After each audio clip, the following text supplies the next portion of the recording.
Ohio had a Valentine's Day matinee against Kent State as the teams faced off for the second time this season. From the start, the threes were falling for Ohio, and after Kent State made a layup off the opening tip, Elli Garnett knocked down a triple before Bella Rinaldo hit one of her own on the next time down the floor. Kent State led 5-3 before Rinaldo's three, but her jumper kicked off a 17-3 run for Ohio, where it made 5 from behind the arc.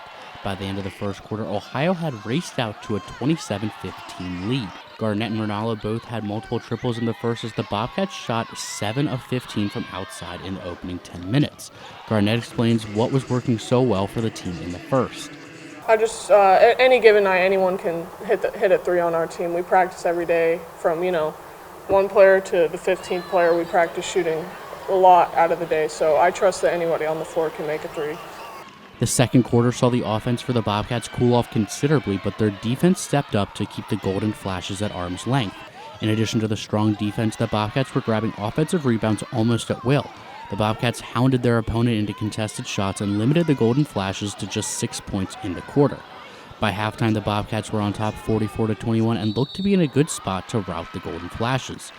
When the second half got underway, Kent State was able to clean up some of its offensive shortcomings from the first half. Kent State was trading baskets with Ohio, but that did not exactly help cut into the deficit. Garnett kept her hot shooting up to make it 47-26, and Danny Scully got the bucket and the bonus to keep the pressure on for Ohio. Just as Ohio had gotten hot from deep in the first quarter, Kent State started to knock down some threes in the third. Maya Babbitt hit a pair while also getting an and-one layup. However, Ohio recovered enough to make it 59-41 at the end of the third. All of the positives from the first three quarters for Ohio had seemingly flipped as it turned the ball over and got inefficient looks to open the fourth. Kent State, for the first time all day, was taking advantage of the sloppy play by Ohio. With just over 5.5 minutes left, Kent State got the game to a 10-point Ohio lead for the first time since the first quarter. Journey Hildebrand's three made it a 7-point game, and the tension was starting to build on the Ohio bench.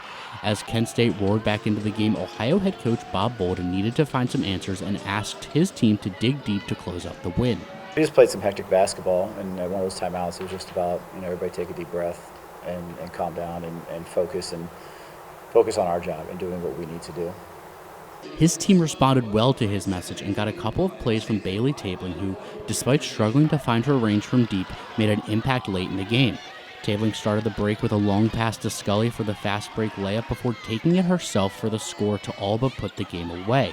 The final score of 71-61 might have been a little bit close for comfort, but Bolden is happy that his team found a way to defeat Kent State after previously losing to it earlier this year. The second time, you have a little bit of better idea of what they're going to run. Now everybody's going to make adjustments. We're going to play Akron. They're going to make some adjustments. But you have that first game that you can watch, and you have an idea as opposed to, I don't know, however much stuff they have in their playbook. Nobody runs everything in their playbook, so you just get a better idea of what you're probably going to see, and I think that helps with preparation. Ohio will be back in action on Wednesday at 6 p.m. against Akron on the road. For Bobcat Showcase, I'm Marc Goldstein.